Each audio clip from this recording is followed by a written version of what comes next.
All right, chapter 8. Here we go. I couldn't sleep all night. A foghorn was groaning incessantly on the sound, and I tossed half sick between grotesque reality and savage, frightening dreams. So this is like the later that night. So Nick has just finally gone home from Tom and Daisy's house. He left Gatsby standing there, and he's in his own house. Toward dawn, I heard a taxi go up Gatsby's drive, and immediately I jumped out of bed and began to dress. I felt that I had something to tell him, something to warn him about, and morning would be too late. Crossing his lawn, I saw that his front door was still open, and he was leaning against a table in the hall, heavy with dejection or sleep. Nothing happened, he said wanly. I waited, and about 4 o'clock she came to the window and stood there for a minute, and then turned out the light. His house had never seemed so enormous to me as it did that night when we hunted through the great rooms for cigarettes. We pushed aside curtains that were like pavilions and felt over innumerable feet of dark wall for electric light switches. Once I tumbled with a sort of splash upon the keys of a ghostly piano. There was an inexplicable amount of dust everywhere, and the rooms were musty as though they hadn't been aired for many days. I found the humidor on an unfamiliar table with 2 stale, dry cigarettes inside. Throwing open the French windows of the drawing room, we sat smoking out into the darkness. "You ought to go away," I said. "It's pretty certain they'll trace your car." "Go away now, old sport? Go to Atlantic City for a week or up to Montreal." He wouldn't consider it. He couldn't possibly leave Daisy until he knew what she was going to do. He was clutching at some last hope, and I couldn't bear to shake him free. It was this night that he told me the strange story of his youth with Dan Cody. Told it to me because Jay Gatsby had broken up like glass against Tom's hard malice, and the long secret extravaganza was played out. I think that he would have acknowledged anything now, without reserve, but he wanted to talk about Daisy. So this is like the night that Gatsby really tells Nick, kind of like we've heard about Gatsby's past, but this is the actual night that he told Nick about it. She was the first nice girl he had ever known. In various unrevealed capacities, he had come in contact with such people, but always with indiscernible barbed wire between. He found her excitingly desirable. He went to her house at first with the other officers from Camp Taylor, then alone. It amazed him. He had never been in such a beautiful house before. But what gave it an air of breathless intensity was that Daisy lived there. It was as casual a thing to her as his tent out at camp was to him. There was a ripe mystery about it. A hint of bedrooms upstairs, more beautiful and cool than other bedrooms, of gay and radiant activities taking place through its corridors, and of romances that were not musty and laid away already in lavender, but fresh and breathing and redolent of this year's shining motor cars, and of dances whose flowers were scarcely withered. It excited him, too, that many men had already loved Daisy. It increased her value in his eyes. He felt their presence all about the house, pervading the air with the shades and echoes of still vibrant emotions. So basically, Daisy's, obviously we know she grew up really wealthy, and Gatsby grew up poor, so, it's almost like she's, this unattainable thing to him. He goes in her house, and it's this beautiful, rich house, and everyone wants Daisy, and all the guys are into her, and so, she's even more, valuable in his mind because of that, too. But he knew that he was in Daisy's house by a colossal accident. However glorious might be his future as Jay Gatsby, he was at present a penniless young man without a past, and at any moment the invisible cloak of his uniform might slip from his shoulders. So he made the most of his time. He took what he could get, ravenously and unscrupulously. Eventually, he took Daisy, one still October night. Took her because he had no real right to touch her hand. So meaning they had sex. Okay, so he feels like he doesn't have any right to even be with her. He's not good enough to be with her, but they are falling in love, and one night they finally hook up for the first time, basically. He might have despised himself, for he had certainly taken her under false pretenses. I don't mean that he had traded on his phantom millions, but he had deliberately given Daisy a sense of security. He let her believe that he was a person from much the same stratum as herself, that he was fully able to take care of her. As a matter of fact, he had no such facilities. He had no comfortable family standing behind him, and he was liable at the whim of an impersonal government to be blown anywhere about the world. So, he had saying, he kind of let her believe that he could, give her what she wanted, and he could be there for her, and that he had money, when really he was a soldier, and they're saying, the government could send him wherever they wanted, whenever they wanted, because he's in the army, and he has no money at all. So he kind of like leads her astray a little bit. But he didn't despise himself, and it didn't turn out as he had imagined. He had intended, probably, to take what he could and go. But now he found that he had committed himself to the following of a grail. He knew that Daisy was extraordinary, but he didn't realize just how extraordinary a nice girl could be. She vanished into her rich house, into her rich, full life, leaving Gatsby nothing. He felt married to her. That was all. When they met again 2 days later, it was Gatsby who was breathless, who was somehow betrayed. Her porch was bright with the bought luxury of starshine. The wicker of the settee squeaked fashionably as she turned toward him, and he kissed her curious and lovely mouth. She had caught a cold, and it made her voice huskier and more charming than ever. And Gatsby was overwhelmingly aware of the youth and mystery that wealth imprisons and preserves, of the freshness of many clothes, and of Daisy, gleaming like silver, safe and proud above the hot struggles of the poor. I can't describe to you how surprised I was to find out that I loved her, old sport. I even hoped for a while that she'd throw me over, but she didn't, because she was in love with me too. She thought I knew a lot because I knew different things from her. Well, there I was, way off my ambitions, getting deeper in love every minute. And all of a sudden, I didn't care. What was the use of doing great things if I could have a better time telling her what I was going to do? On the last afternoon before he went abroad, so before he was sent away in the war, he sat with Daisy in his arms for a long, silent time. It was a cold fall day, with a fire in the room, and her cheeks flushed. Now and then she moved and he changed his arm a little, and once he kissed her dark, shining hair. The afternoon had made them tranquil for a while, as if to give them a deep memory for the long parting the next day promised. They had never been closer in their month of love, nor communicated more profoundly one with another than when she brushed silent lips against his coat shoulder, or when he touched the ends of her fingers, gently, as though she were asleep. He did extraordinarily well in the war. He was a captain before he went to the front, and following the Argonne battles, he got his majority and the command of the divisional machine guns. After the armistice, he tried frantically to get home, but some complication or misunderstanding sent him to Oxford instead. He was worried now. There was a quality of nervous despair in Daisy's letters. She didn't see why he couldn't come. She was feeling the pressure of the world outside, and she wanted to see him and feel his presence beside her, and be reassured that she was doing the right thing after all. Okay, so Gatsby's sent away to war, he does really well, and he's trying to get back home to her, and Daisy is kind of waiting and waiting. She's getting sick of waiting for him to come.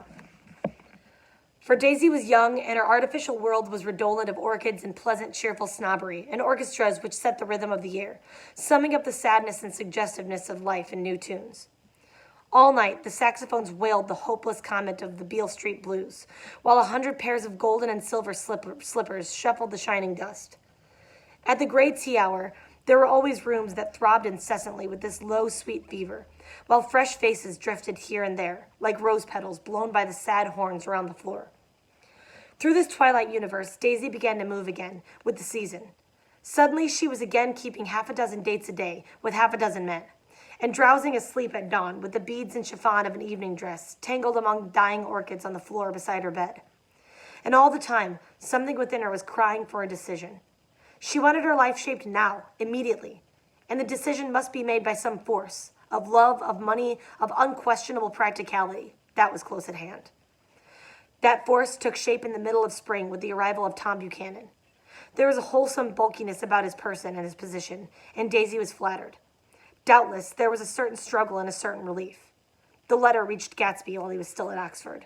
So, this entire time, Gatsby's been trying to get back home to Daisy. She's been waiting and waiting for him, and she doesn't want to wait anymore, and she's kind of being pressured into marrying someone and settling down, and then Tom Buchanan shows up and kind of sweeps her off her feet a little bit, and Tom Buchanan represents money and security. She knows that he's not a risk. She knows that she's going to be taken care of, and that she's still going to be able to live her rich life and have her status that she always has had, and she kind of chooses that over waiting for actual love and affection for Gatsby.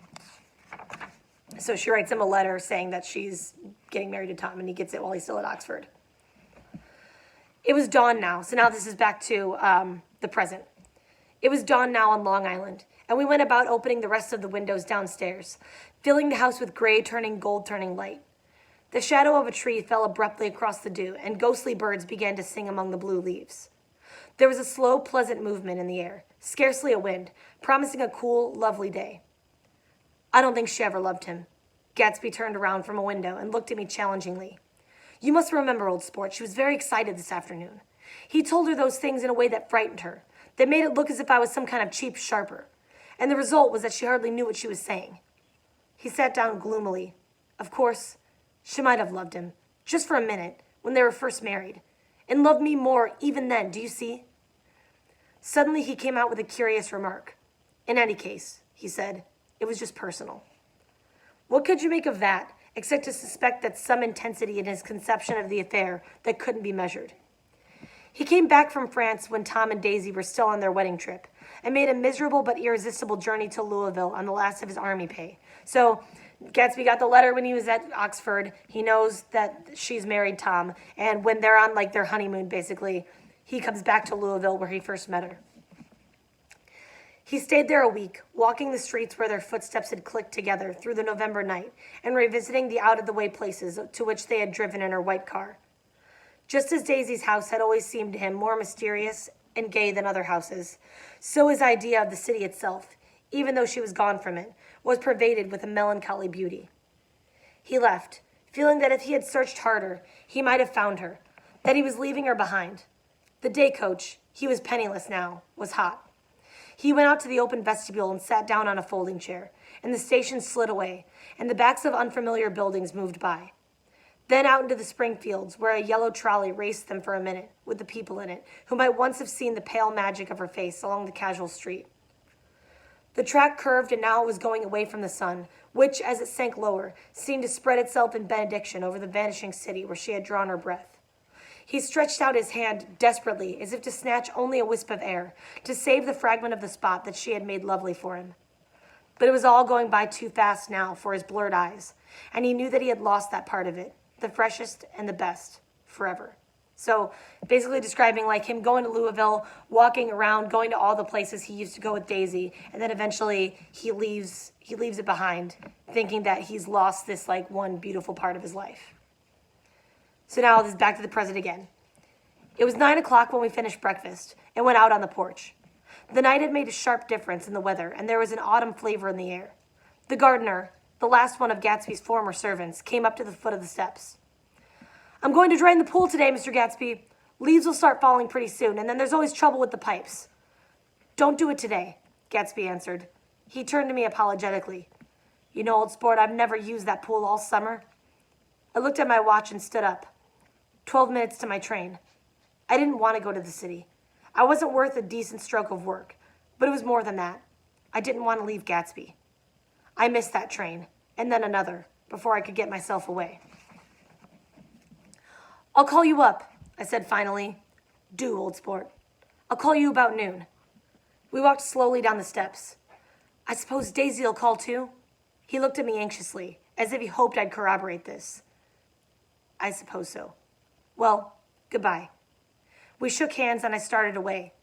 Just before I reached the hedge, I remembered something and turned around. They're a rotten crowd, I shouted across the lawn. You're worth the whole damn bunch put together. I've always been glad I said that. It was the only compliment I ever gave him, because I disapproved of him from beginning to end. First he nodded politely, and then his face broke into that radiant and understanding smile, as if we'd been in ecstatic cahoots on that fact all the time.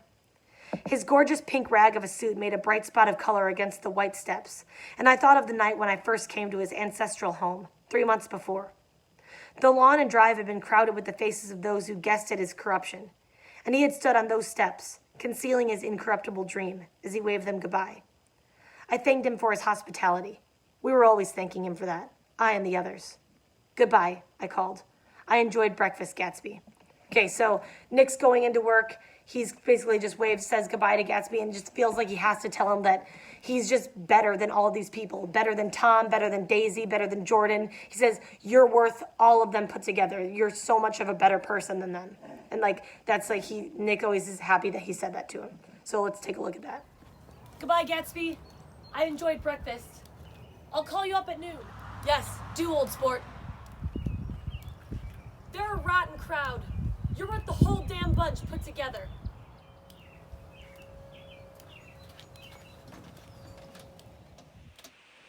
Up in the city, I tried for a while to list the quotations on an interminable amount of stock. Then I fell asleep in my swivel chair. Just before noon, the phone woke me, and I started up with sweat breaking out over my forehead. It was Jordan Baker. She often called me up at this hour because the uncertainty of her own movements between hotels and clubs and private houses made her hard to find in any other way. Usually her voice came over the wire as something fresh and cool, as if a divot from a green golf links had come sailing in at the office window. But this morning, it seemed harsh and dry. So remember, Nick kind of left her at Daisy and Tom's house the night before. I was kind of like, yeah, I'm done with you a little bit. So she's mad. I've left Daisy's house, she said. I'm at Hempstead, and I'm going down to Southampton this afternoon. Probably it had been tactful to leave Daisy's house. But the act annoyed me, and her next remark made me rigid. You weren't so nice to me last night. How could it have mattered then? Silence for a moment, then. However, I want to see you. I want to see you too. Suppose I don't go to Southampton and come into town this afternoon? No, I don't think this afternoon. Very well. It's impossible this afternoon. We talked like that for a while, and then abruptly we weren't talking any longer. I don't know which of us hung up with a sharp click, but I know I didn't care. I couldn't have talked to her across the tea table that day if I never talked to her again in this world. So it kind of shows how Jordan's really, really superficial as well. The thing that she's worried about more so last night is that Nick was mean to her rather than that a woman was hit by a car and killed and she literally saw her dead body. That doesn't matter as much as that she thinks Nick was rude to her. And so Nick's really over her at this point. I called Gatsby's house a few minutes later, but the line was busy. I tried 4 times. Finally, an exasperated central told me the wire was being kept open for long distance from Detroit.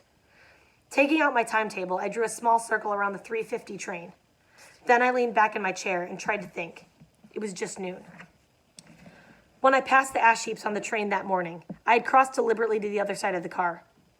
I supposed there'd be a curious crowd around there all day, with little boys searching for dark spots in the dust, and some garrulous man telling over and over what had happened, until it became less and less real, even to him, and he could tell it no longer, and Myrtle Wilson's tragic achievement was forgotten. Now I want to go back a little and tell what happened at the garage after we left there the night before. So this is what happened with Wilson after Tom and Nick and Jordan left, after Myrtle had died. They had difficulty in locating the sister, Catherine. She must have broken her rule against drinking that night, for when she arrived, she was stupid with liquor and unable to understand that the ambulance had already gone to Flushing. When they convinced her of this, she immediately fainted, as if that was the intolerable part of the affair. Someone, kind or curious, took her in his car and drove her in the wake of her sister's body. Until long after midnight, a changing crowd lapped up against the front of the garage, where George Wilson rocked himself back and forth on the couch inside. For a while, the door of the office was open, and everyone who came into the garage glanced irresistibly through it. Finally, someone said it was a shame and closed the door. Michaelis, that's his next-door neighbor, and several other men were with him. First 4 or 5 men, later 2 or 3 men. Still later, Michaelis had to ask the last stranger to wait there 15 minutes longer, while he went back to his own place and made a pot of coffee. After that, he stayed there alone with Wilson until dawn. About 3 o'clock, the quality of Wilson's incoherent muttering changed. He grew quieter and began to talk about the yellow car. He announced that he had a way of finding out whom the yellow car belonged to. And then he blurted out that a couple of months ago, his wife had come from the city with her face bruised and her nose swollen. But when he heard himself say this, he flinched and began to cry, "Oh my God," again, in his groaning voice. Michaelis made a clumsy attempt to distract him. So we can kind of know that that's the time when she went with Tom and Nick. Myrtle went with Tom and Nick to the city, and Tom broke her nose. So she comes back home with a swollen, broken, bloody nose. "How long have you been married, George? Come on now. Come on there. Try and sit still a minute and answer my question. How long have you been married?" 12 years. "Ever had any children?" "Come on, George, sit still. I asked you a question. Did you ever have any children?" The hard brown beetles kept thudding against the dull light, and whenever Michaelis heard a car go tearing along the road outside, it sounded to him like the car that hadn't stopped a few hours before. He didn't like to go into the garage because the workbench was stained where the body had been lying, so he moved uncomfortably around the office. He knew every object in it before morning, and from time to time he sat beside Wilson, trying to keep him more quiet. "Have you got a church you go to sometimes, George? Maybe even if you haven't been there for a long time, maybe I could call up the church and get a priest to come over and he could talk to you, see? Don't belong to any. You ought to have a church, George, for times like this. You must have gone to church once. Didn't you get married in a church? Listen, George, listen to me. Didn't you get married in a church? That was a long time ago. The effort of answering broke the rhythm of his rocking. For a moment he was silent. Then the same half-knowing, half-bewildered look came back into his faded eyes. Look in the drawer there, he said, pointing at the desk. Which drawer? That drawer. That one. Michaelis opened the drawer nearest his hand. There was nothing in it but a small, expensive dog leash, made of leather and braided silver. It was apparently new. So, obviously it's the leash that Myrtle had bought for the dog that Tom got her. This? He inquired, holding it up. Wilson stared and nodded. I found it yesterday afternoon. She tried to tell me about it, but I knew it was something funny. You mean your wife bought it? She had it wrapped in tissue paper on her bureau. Michaelis didn't see anything odd in that, and he gave Wilson a dozen reasons why his wife might have bought the dog leash. But conceivably, Wilson had heard some of these same explanations before from Myrtle, because he began saying, "Oh my God," again in a whisper. His comforter left several explanations in the air. Then he killed her, said Wilson. His mouth dropped open suddenly. Who did? I have a way of finding out. You're morbid, George, said his friend. This has been a strain to you, and you don't know what you're saying. You better try and sit quiet till morning. He murdered her. It was an accident, George. Wilson shook his head. His eyes narrowed and his mouth widened slightly, with the ghost of a superior. So not only Wilson had pretty much just found out that his wife had been cheating on him and having an affair, and then she's killed. So he knows it was by this yellow car, and he thinks that the guy, whoever killed her in the yellow car, was also the person she was having an affair with, which we all know that's not true because Daisy was the one that actually killed her. But Wilson thinks it was the guy that she had been sleeping with. I know, he said definitely. I'm one of these trusting fellas, and I don't think any harm to nobody, but when I get to know a thing, I know it. It was the man in that car. She ran out to speak to him, and he wouldn't stop. Michaelis had seen this too, but it hadn't occurred to him that there was any special significance in it. He believed that Mrs. Wilson had been running away from her husband, rather than trying to stop any particular car. How could she have been like that? She's a deep one, said Wilson, as if that answered the question. Ugh. He began to rock again, and Michaelis stood twisting the leash in his hand.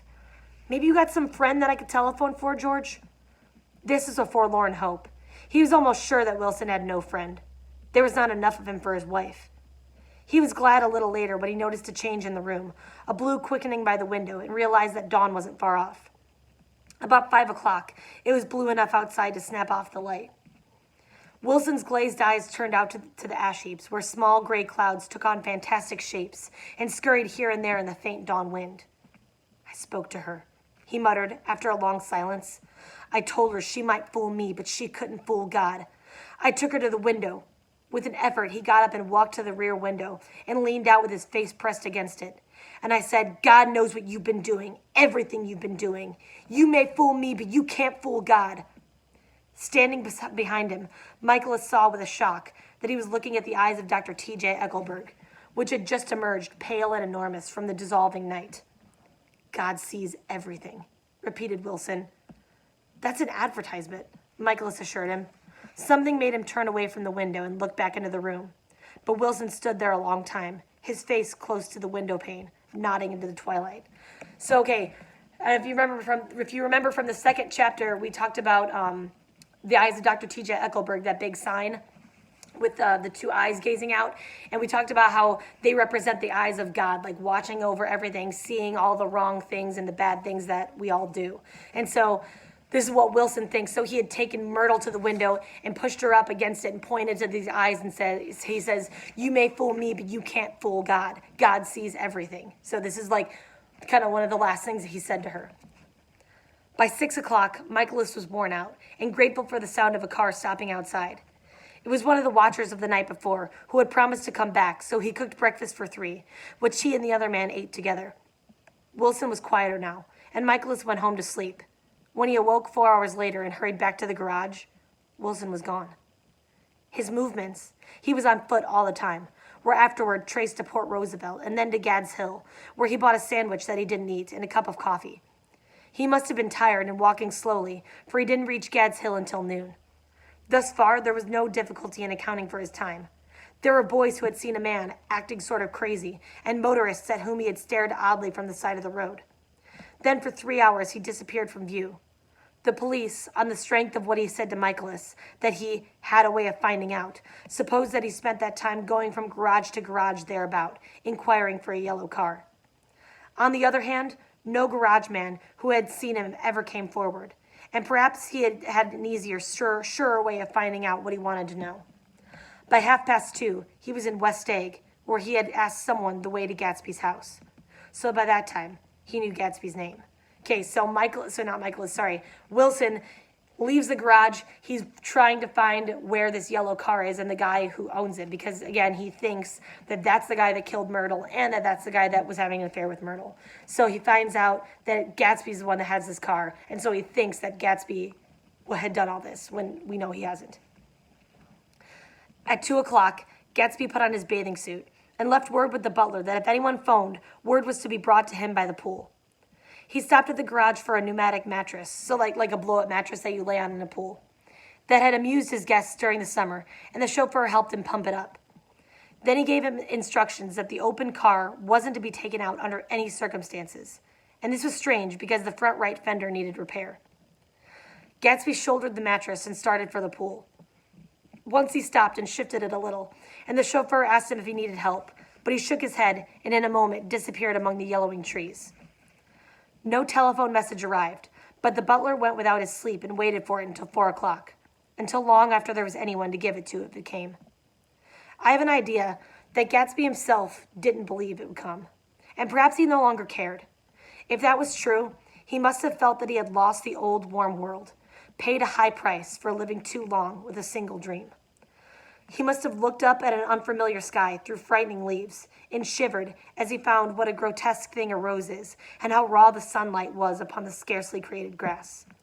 A new world, material without being real, where poor ghosts, breathing dreams like air, drifted fortuitously about, like that ashen, fantastic figure gliding toward him through the amorphous trees. So, Gatsby goes to go swimming. He had kind of said to Nick before that he was hoping that Daisy was going to call him today and they were going to kind of decide what they were going to do now.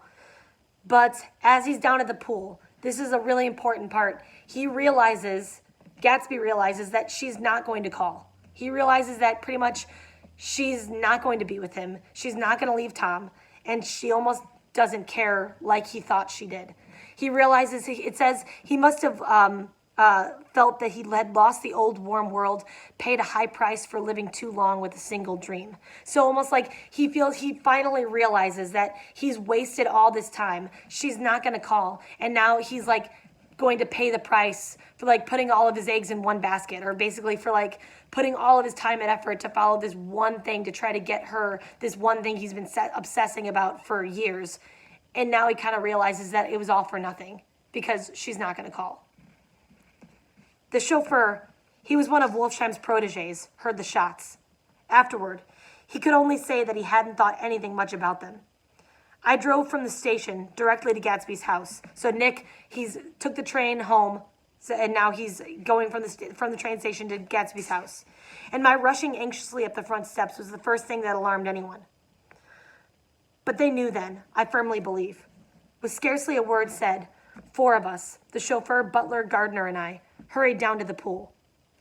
There was a faint, barely perceptible movement of the water as the fresh flow from one end urged its way toward the drain at the other.